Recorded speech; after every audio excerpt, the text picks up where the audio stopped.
May buntag dakbayan sa Davao.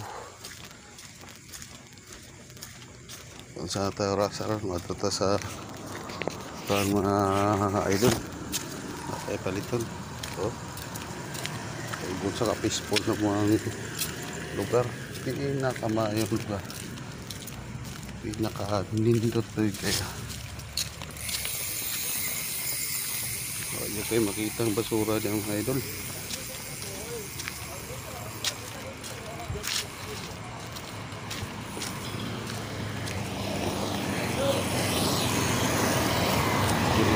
Sa daan pato rin yung matina pinitay siya yung ikulan takbay rin ito sa pati-pati terus na to ang kailangan na ito babaga no pinapay takpan kaya yung pangayam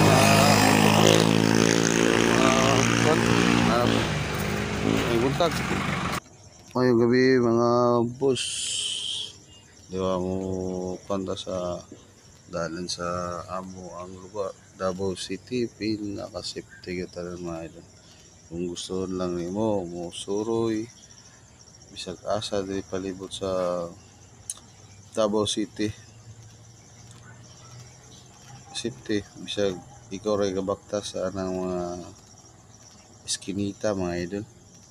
Wala kayo nakita ng mga standby mga jeep o na sa mga kanto-kanto gaulat o mga pasayro ng mga mamalingkiyay paingan og magkiruan o na nga na yun naka-standby sa mga kanto. Hindi kita mo gawas ng mga 10 oras na sa gabi mga idol, dili na mabalaka kay bawat kanto diri sa Davao City natay uniform personnel naka-designated sa mga AOR nila mga idol. Mao lang to ug maayong gabi sa tanan. Maayong gabi ug God bless.